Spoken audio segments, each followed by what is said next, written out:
Quand je vous dis Marseille, vous pensez à quoi? Je vous laisse choisir votre cliché préféré. Que ce soit les vieux bonhommes qui jouent à la pétanque en buvant du pastis, les fusillades en pleine rue, les cagoles qui vous séduisent grossièrement sur les quais parmi l'odeur des moules et des bigorneaux, Marseille est une ville qui semble concentrer un nombre de stéréotypes assez faramineux. On dit que les Marseillais sont des fainéants, qu'ils exagèrent tout le temps, qu'on comprend rien à leur accent, enfin bref, je ne sais pas combien de divinités ils ont courroucé pour s'attirer les foudres de la France entière, mais on est d'accord que c'est bizarre. Enfin, quoi qu'il en soit, je connais un auteur du XXe qui a grandi à Marseille et qui n'a pas honte de ses origines. Marcel Pagnol est aujourd'hui surtout connu pour ses œuvres tardives comme La gloire de mon père et Le château de ma mère. On connaît moins ses pièces de théâtre, et pourtant, il en a écrit des masses. Entre 1929 et 1946, Pagnol invente la trilogie marseillaise, un ensemble de 3 pièces qui ont toutes été adaptées au cinéma. Son objectif était d'écrire, et je cite Pagnol lui-même, une œuvre locale mais profondément sincère et authentique. Il ne s'agit ni d'idéaliser la vie marseillaise ni de la dénigrer, mais d'en représenter un échantillon à la fois drôle et touchant. Marius est le premier volet de cette trilogie. D'ailleurs, si vous allez vous balader sur Wikipédia, vous trouverez des informations contradictoires au sujet des 3 pièces. Dans la liste des œuvres complètes de Pagnol, elles sont listées comme des comédies. Par contre, si vous allez sur la page de la trilogie marseillaise, vous lirez qu'il s'agit de pièces tragiques. Alors quoi, c'est l'un ou c'est l'autre qui a raison? Bah en fait, c'est les deux. Et pour vous montrer comment, il n'y a pas de meilleur moyen que de vous résumer la pièce. Bah voilà autre chose, moi qui pensais qu'il faisait toujours beau dans le midi. Bonjour à toi, fier matelot des océans calmes et oniriques. Matelot? Moi? Par ce temps, je navigue que dans les flaques. Attends que tu ne fais pas naufrage, que désirer de plus? Désirer? Ce que je désire, c'est un endroit où faire sécher mes vêtements. Eh mais, où tu vas comme ça? Tu devais pas leur faire le résumé de Marius? Eh ben, c'est matelot, hein. On peut vraiment pas leur faire confiance. Un beau jour, ils prennent le large, et on ne les revoit plus. J'imagine que c'est moi qui vais devoir vous raconter l'histoire. Allez, installez-vous confortablement, je vous dis tout.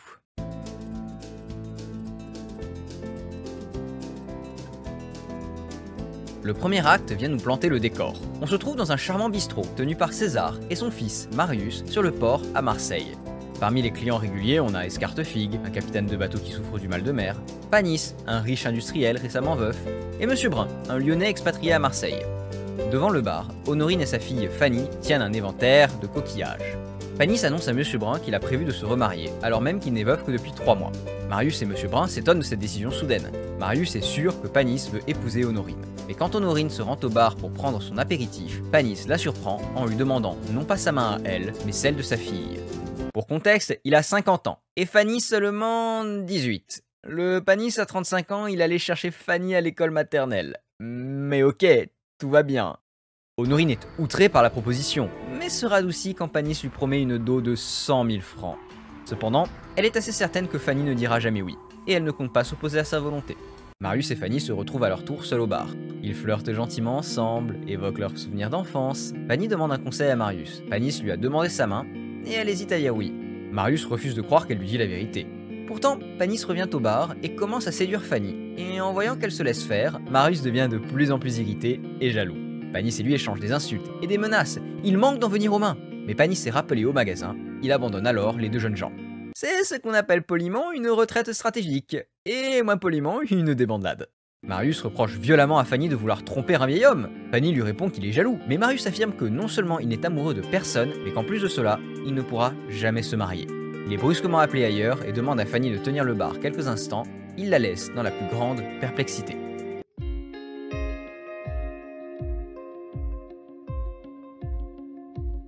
Le lendemain, Honorine vient prendre un verre au bar. Elle apprend à César l'histoire de la demande en mariage de Panis et lui raconte que Fanny a pleuré toute la nuit parce que Marius a refusé de l'épouser. Pour Honorine et César, il est clair que Marius et Fanny sont amoureux, ce qui rend le refus de Marius incompréhensible. César promet à Honorine qu'il fera tout pour arranger les choses. Il n'a pas à attendre très longtemps pour honorer sa promesse, puisque Marius rentre un peu avant le départ d'Honorine. César ne prend pas de gants. Il suggère carrément à son fils de demander Fanny en mariage. Marius invente alors une excuse un peu vague, prétend avoir une maîtresse dont il refuse de dire le nom, une fille qui pourrait se montrer violente si elle se trouvait contrariée. César, épuisé par sa longue journée de travail, accepte l'excuse pour ce qu'elle est et remet la conversation au lendemain. Marius reçoit alors la visite d'un certain Piquoiseau. Ils échangent des propos que le public est bien incapable de comprendre. Piquoiseau demande si Marius est prêt, mais prêt pourquoi, on l'ignore. Et enfin, après le départ de Piquoiseau, la dernière de ce long défilé d'allées et venues se présente, Fanny. Elle annonce à Marius qu'elle a suivi son conseil et refusé la proposition de Panis. Et elle finit par dire carrément que c'est de lui qu'elle est amoureuse. Ça peut paraître anodin, mais il faut se rappeler que la tradition a voulu pendant des siècles que ce soit l'homme qui courtise, et non la femme. Cette tradition a été si forte et a duré si longtemps qu'elle nous impacte encore aujourd'hui, qu'on le veuille ou non. Alors, imaginez un peu ce que ça devait être au siècle dernier. En faisant cette déclaration, Fanny a tout à fait conscience de contrevenir à un code social. Le fait qu'elle ose se déclarer montre à la fois l'ardeur de sa passion et la force de son désespoir. Marius avoue l'aimer en retour, et pourtant, il maintient son refus. Fanny multiplie les questions. A-t-il une maîtresse? Un enfant? Ne la trouve-t-il pas assez riche? Pas assez jolie? Rien de tel. Ah, mais c'est quoi son problème? Le suspense va me tuer! Pour vous le faire comprendre, il n'y a pas vraiment d'autre solution que retranscrire directement les propos de Marius lui-même. Un jour, devant le bar, un voilier s'est amarré. C'était un 3 mâts franc qui apportait du bois des Antilles, du bois noir dehors et doré dedans, qui sentait le camphre et le poivre. Il arrivait d'un archipel qui s'appelait les îles sous le vent. J'ai bavardé avec les hommes de l'équipage quand ils venaient s'asseoir ici. Ils m'ont parlé de leur pays, ils m'ont fait boire un soir, et ils sont partis. Je suis allé sur la jetée et j'ai regardé le beau 3 mâts qui s'en allait. Il est parti contre le soleil.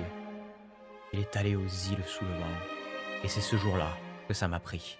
Marius voudrait partir sur les mers, et ce rêve est si fort qu'il le compare à une folie dont il est incapable de se défaire. C'était pour ça qu'il discutait avec Piquoiseau plus tôt. Il a une chance de partir la nuit même, en secret, si un des matelots manque à l'appel.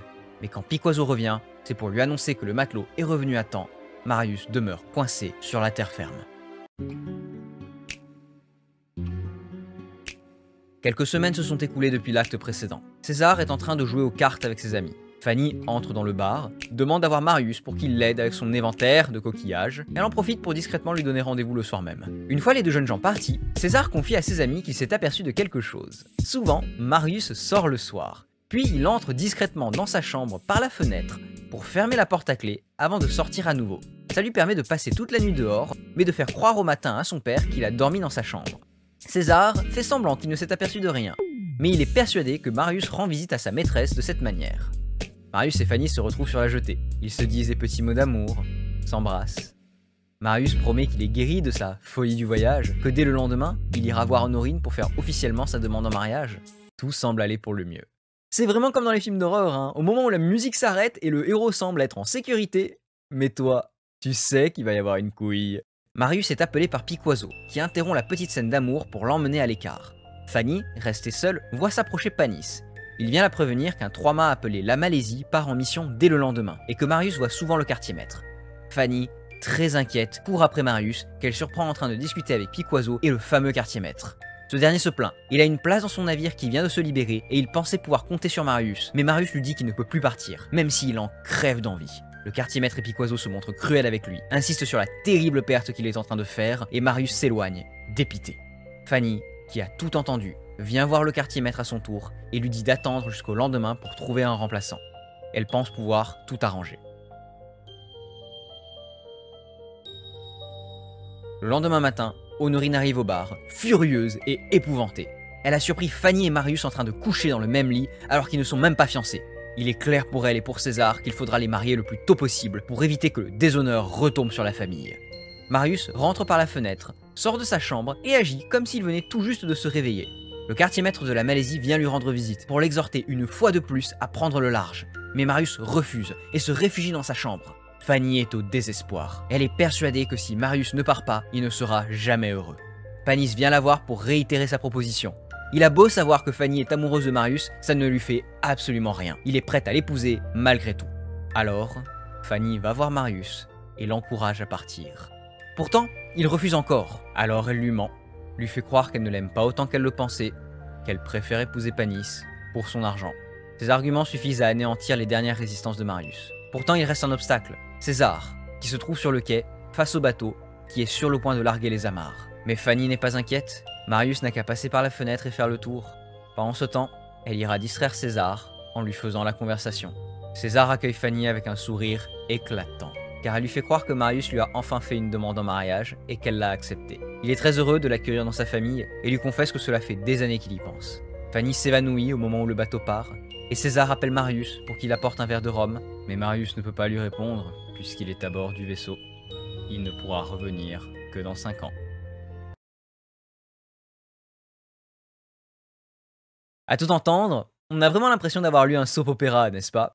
Mes 2 aspects préférés de la pièce sont aussi les 2 plus difficiles à retranscrire dans un résumé. L'humour et la caractérisation des personnages. Et pourtant, je pense que ce sont vraiment les 2 points qui la démarquent de tout ce que j'ai lu. Je passe sur l'humour parce qu'expliquer des blagues, c'est juste les rendre nuls. Pour les personnages, je vais commencer par Marius. Il a beau avoir la vingtaine, c'est qu'un gamin, il n'a rien vécu. C'est pas pour rien que dans la pièce, on n'apprend rien de lui, ses études, ses passe-temps, etc. Pour les autres personnages de la pièce, ce n'est que le fils de César. Pas étonnant qu'il veuille autant faire ses preuves. Que celui qui n'a jamais eu envie de bazarder famille, amis, boulot, copine pour se lancer dans une nouvelle aventure, littérale ou non, et ressentir par tous les pores de sa peau le sentiment inexpugnable d'exister, lui lance la première pierre. On le comprend, mais il est irresponsable, parce que c'est un gamin. Même pas ingrat, hein, juste ignorant. Car il y avait bien 2 personnages qui le voyaient pour ce qu'il était, Fanny et son père. S'il leur avait communiqué son désir de partir avant, tout se serait passé différemment. Mais mon personnage préféré, ça reste César.